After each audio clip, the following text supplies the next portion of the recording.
Hi, welcome to the first of two lectures you're going to be listening to for Topic 1. And Topic 1 deals with the issue of American political culture. And this lecture will be focusing on is defining government and politics. So, what are we going to be covering in this lecture? Well, we're going to be defining some key terms. So, the first thing that we're going to look at is we're going to look at how we define government. Then we're going to look at the different types of governments or forms of governments that you might come across as you're learning about governments, both in the textbook but beyond as you're reading about different governmental actions throughout the world. And when it comes to the different forms of government, we'll be focusing on two things. One is we'll be focusing on who is doing the governing. The other is how much control or power does the government have over the people? And so that gives us two ways, as you'll see in a moment, for us to think about government. And then we'll conclude by taking a look at the difference between government and politics. So let's go ahead and get started.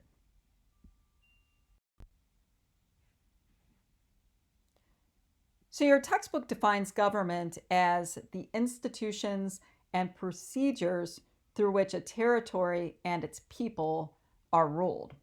So what exactly does that mean? Well, when we look at that definition, we're trying to learn about government, we would say, okay, well, what are the institutions that rule over a nation? There are lots of different kinds of institutions that you would come across in studying government. But what we do know is that all governments do three things. They make decisions.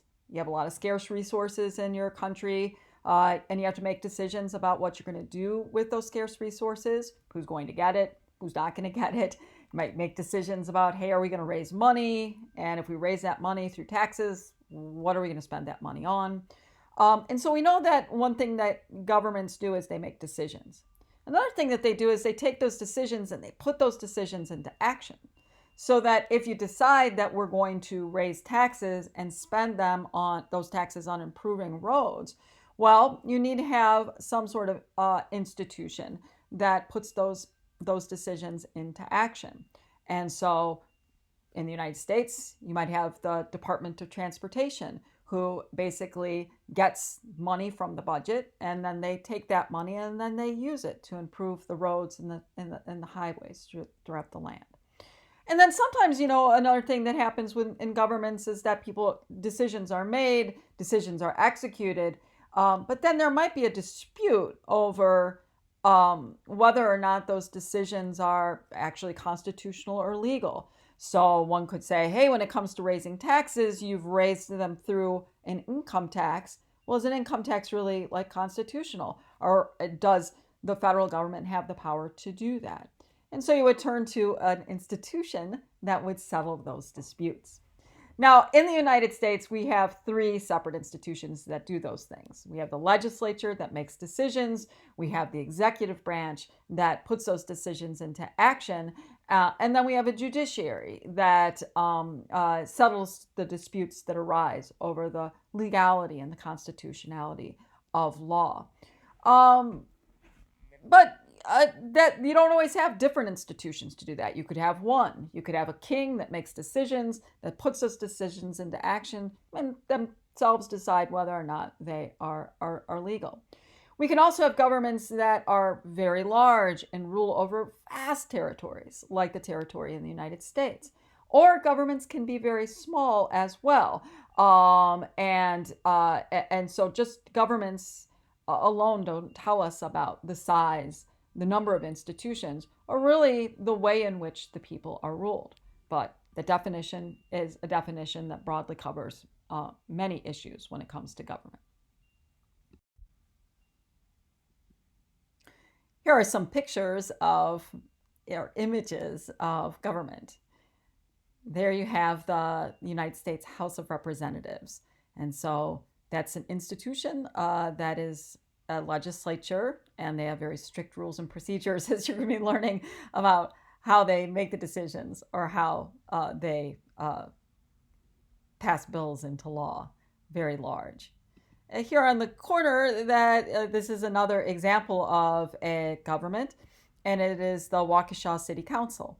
And so you will have people who serve on the Waukesha City Council. They're known as alder people, and you'll have a mayor who will be sort of the executive for the city. But this is a city council, so that's also a legislature, right? They make decisions about how things should be, or ordinances that should be passed in Waukesha, and there's people sitting there letting their voices be heard. So small, even smaller is a tribal council. This is a picture of the tribal council of the Karuk tribe in California. And as a tribe, it is seen as a sovereign nation, and it governs itself. And the tribal council is one of the institutions of government for a tribal nation. And then finally, here in the corner is a picture of the Council of Ministers in Saudi Arabia that are appointed to help the king perform the king's duties. So all of those are examples of governments, large, small, one where the people get a lot of say, the other where people get really limited say in the Kingdom of Saudi Arabia. But all bring to life that definition of government. Okay, so we have the basic definition of government. We also talked about that there are two different ways that you can think about government. One way is who's doing the governing, and the other is how much control the government has over the people. Here we're going to be taking a look at who is doing the governing.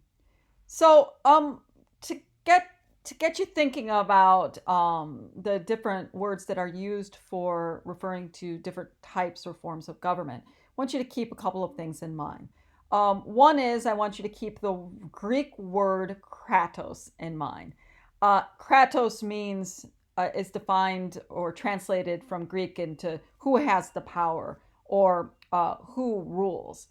And you'll oftentimes see that when we're talking about different types of government, that you'll see that suffix of krasi, okay? And that will indicate to you that it is a type of government, okay? That the prefix tells us who's doing the ruling, and krasi is telling us that this is a word having to do with ruling or who has the power. There's also another Greek word, archo, that also refers to ruling. And so sometimes you'll see the word krasi, but sometimes you'll see like archi. But both of those are Greek for having something to do with types of government. And so let's take a look at the different types of government and the prefixes and the suffixes so that you can sort of think about who is doing the ruling. Here we have autocracy, but it's pronounced autocracy, okay? And so maybe just take a moment there to think, okay, we know it's somebody's doing the ruling, crassy, but what would that refer to? The rule of Lexuses, the rule of some sort of cars. Oh, well, good guess, but autocracy refers to when one person is doing the ruling. Refers to self, so sort of self-rule, but it's really translated as the one self who is ruling over others, okay? And so autocracy, who's doing the ruling? One person is doing the ruling. Well, can you think of some examples of when one person does the ruling? I think a lot of times when we think about one person ruling, we think about a monarchy, right? A king or a queen who's ruling over a kingdom. We also sort of might think of a dictator, right? And we might think about how those people the single one who's doing the ruling come to power. Oftentimes monarchies come to power through the heredity line. The power to rule is passed down through their genes or their families. Whereas the one who does the ruling, who seizes power, a dictator, they rule because they basically have the military might or the coercive might to rule. Oligarchy. Oligarchy is defined as rule of the few. And so it comes from the Greek prefix oligos, meaning the few.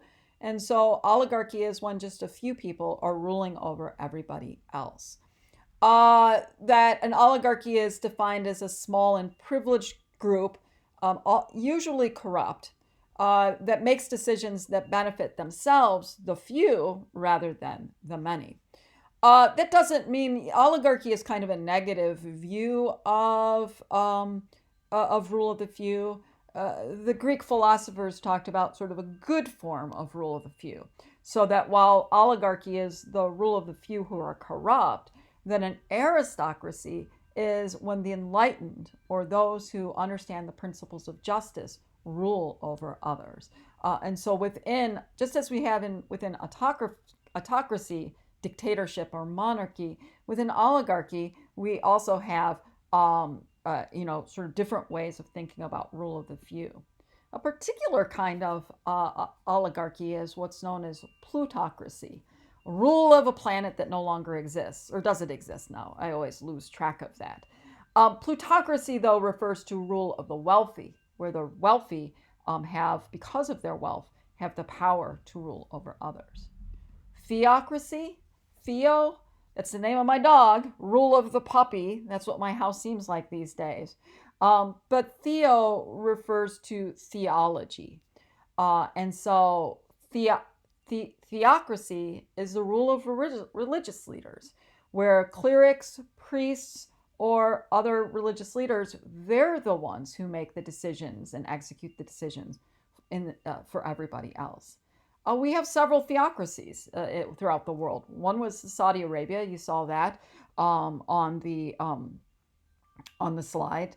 But another is Iran. The Iran has a parliament or a public legislature, but the religious leader, the Ayatollah, is the one who is sort of like the religious king, I guess. And there's also a board of religious clerics that approve all laws that are passed by the people's parliament.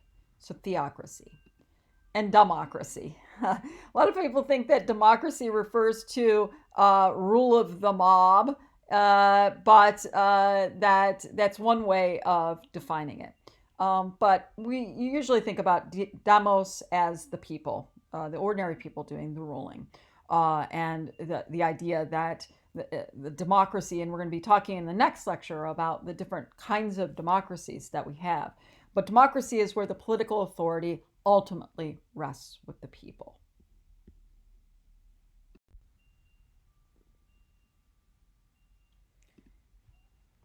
So coming out of the thinking about the different types of governments that we have, the different forms, here's some things I want you to think about. And keep in mind that these critical thinking questions are related to some of the kinds of essay questions that you'll see on the midterm exam.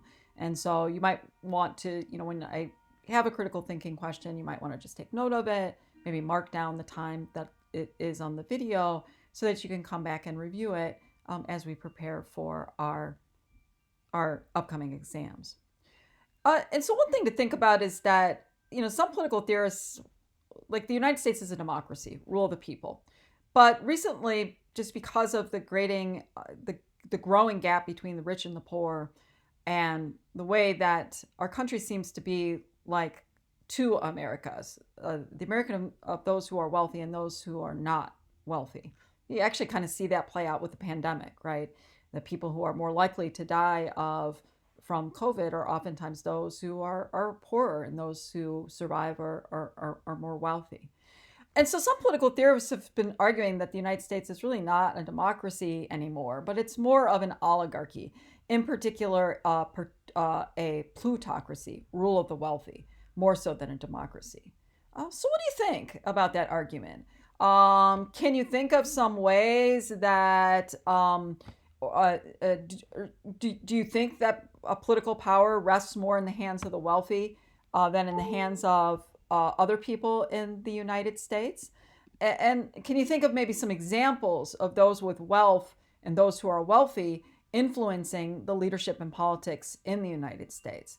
I mean, maybe think about the role of money that it plays in campaigns and elections, and those that maybe have more money have more ability to influence who gets elected.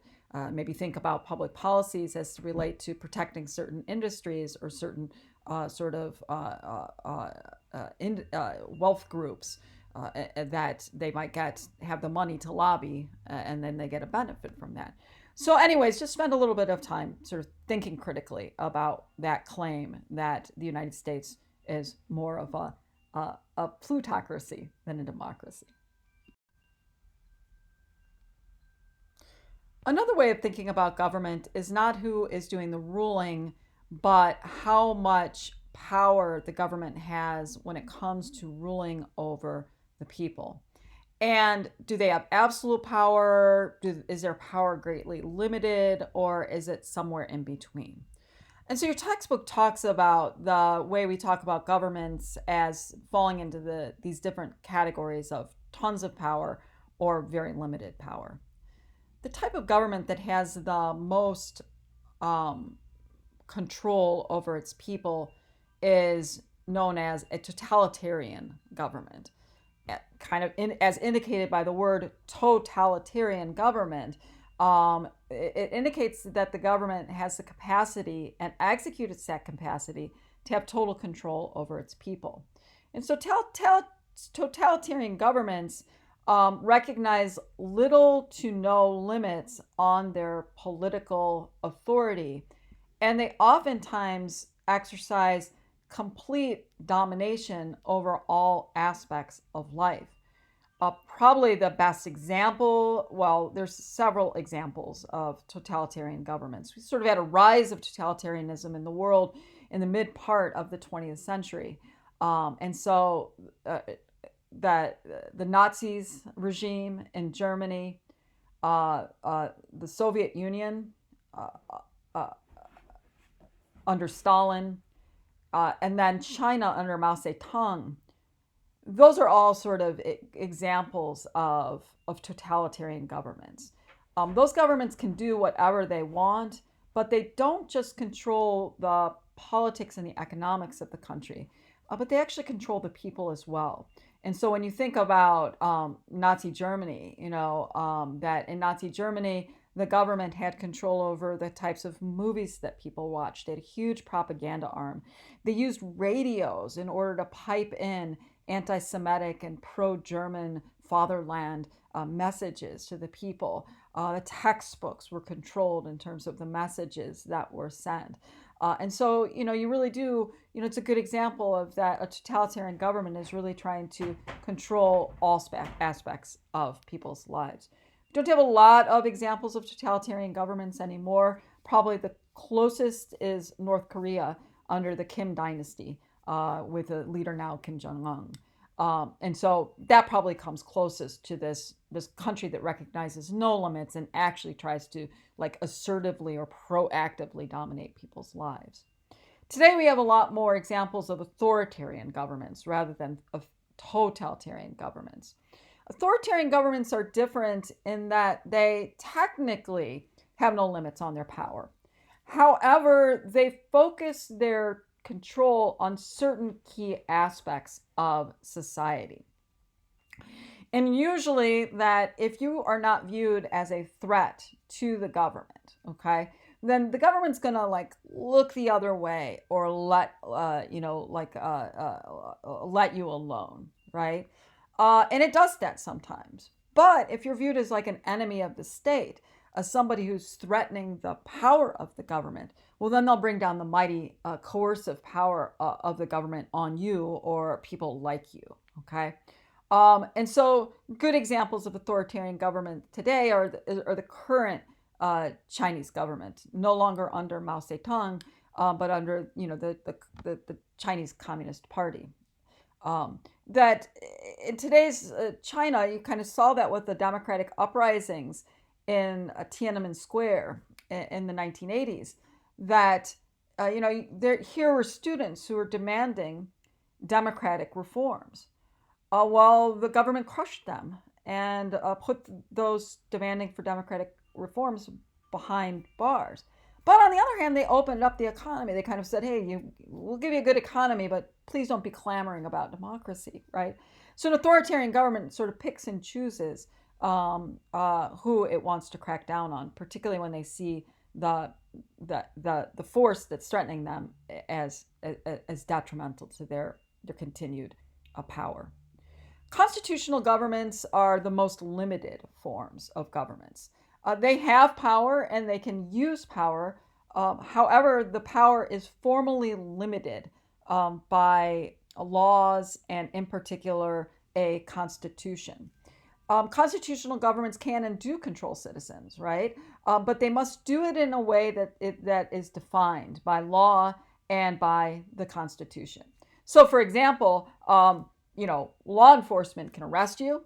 Law enforcement can search your home. The Department of Justice can, execute you if you're found guilty of a crime, right? But those are all deemed as within the bounds of law, right? Cops can't just enter your domicile just for any reason, but they got to have probable cause, and usually they have to have a warrant. If they don't have that, then they can get in trouble, right? And so that's a good example of sort of the constitutional governments. They have power and they can use that power, but that power is formally limited. And there are recourses that, if you feel like the government's power has been abused, that you can take actions to remedy that abuse of power. So, what is the United States? What type of government does it have, and how much control does that government? Who does the governing, and how much control does the government have over its people? Well, the United States is a constitutional democracy. It is a democracy in that the people are the ones, the political authority ultimately rests in the hands of the people. So our democracy is the sense of popular sovereignty, that people don't make all of the decisions every time we want to raise taxes or go to war or make some other decision. We don't have directly ask the people, but ultimately the people are the ones who have the authority. If they don't like the job the president's doing, if they don't like the job that their representative is doing, if they don't like the job that their mayor is doing, then they have the authority to not elect them for a second or third term. And so in the United States, we are a democracy, government of, for, and by the people. But we're a specific type of democracy. The United States is known as a republic, otherwise known as representative democracy. So the kind of democracy that the United States is that we empower people to elect their representatives. But then the representatives are the ones who make the decision. And if we don't like the decisions that they make, then we voice our concern at the ballot box by removing them from office. We are not a direct democracy. In other words,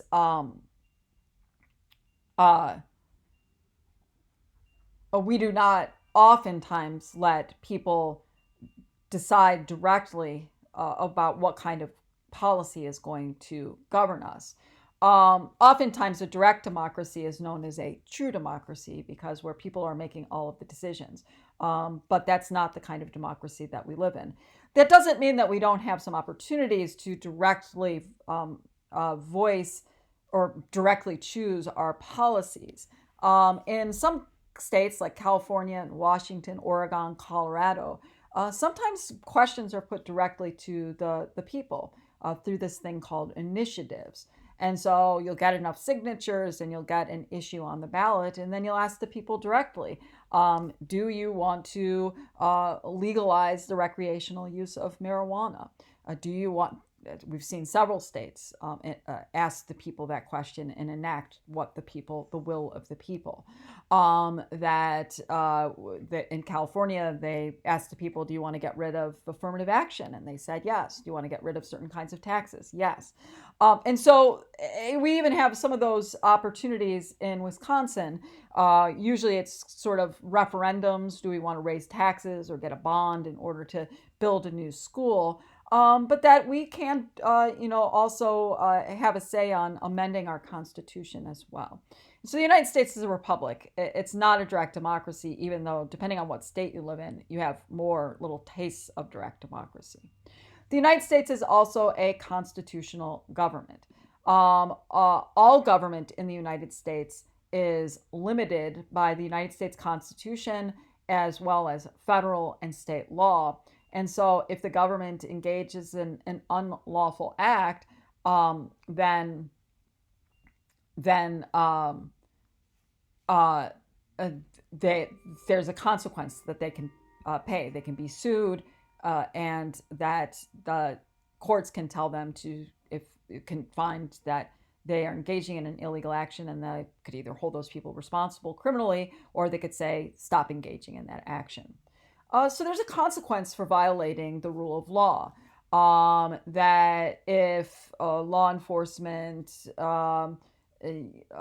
search you in an illegal way, then the courts, there's a consequence for that. They can be sued for one, but then there's a consequence because if they engage in an illegal process, then they can't use that evidence in a court of law.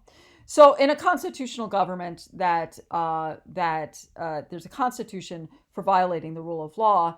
And also we have embedded within our Constitution protections from a government abuse of power. These are known as civil liberties and civil rights. And so not only do we tell government what it can and cannot do in our Constitution, but that there are also protections that are in our Constitution that tell people that they have personal liberties and that they're also free from unequal treatment by the government. And so those are some of the things to think about as you're thinking about the type of government that the United States is. So what is the difference between government and politics? So government is institutions and procedures that rule over others. Politics is a little bit different.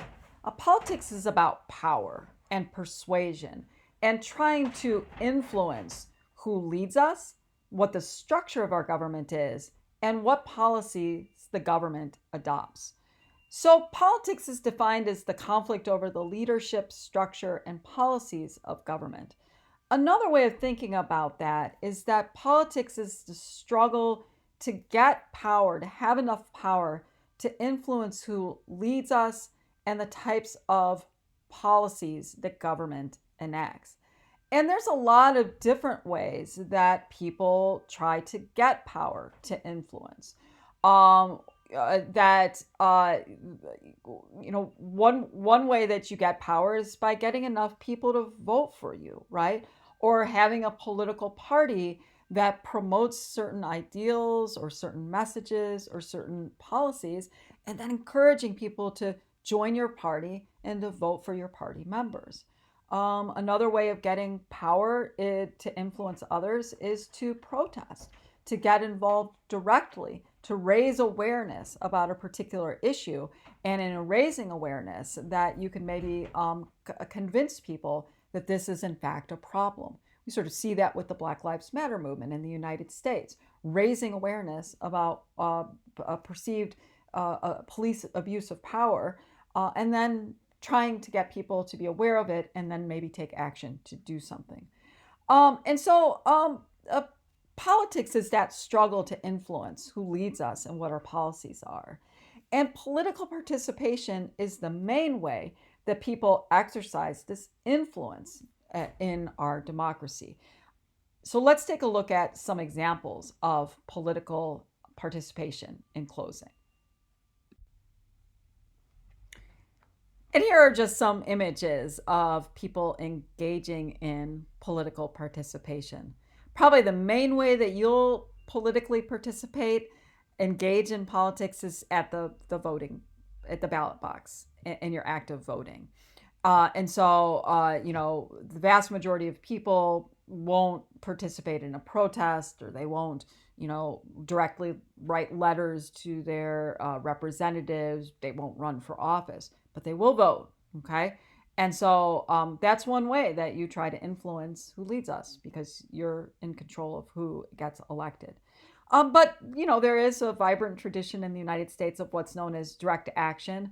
Rather than voting for somebody, you take to the streets, you engage in a direct action protest in an effort to raise awareness about a particular issue. And so I've got two competing sort of protests that are going on here. Starting several years ago, we see the rise of the Black Lives Matter movement that's drawing attention to racism and excessive use of force within the police department. But below that is a march for Blue Lives Matter, right? Trying to draw emphasis on the dangers within the police force, and how the vast majority of police are trying their level best to do a good job, sort of offering a counter perspective to the Black Lives Matter movement. Those two pictures sort of embrace or illustrate what this concept that your textbook talks about, known as pluralism. A big feature of democracy in the United States, and we'll be talking about this more in the next lecture, is this idea of pluralism. That's the theory that all groups and interests have the right to compete for influencing government. So just like Black Lives Matter has a right to protest, so do Blue Lives Matter. And that there's a competition for influence, and whoever basically wins that competition, that you kind of respect that they were able to influence the outcome of the election or the outcome of policies. And hopefully there's some compromise that comes about when you have two groups that are competing. You try to find someplace in the middle. And here are some just yard signs. People put yard signs, another form of political participation. Okay, so that's it for this lecture. For the next lecture, what we're going to be taking a look at is democracy. We're going to focus on key components that are necessary for living in a democracy. Just calling yourself a democracy is not good enough. And so we're going to look at what factors need to be in place for keeping and maintaining a healthy democracy. Okay, thanks for listening, and I will talk to you again soon.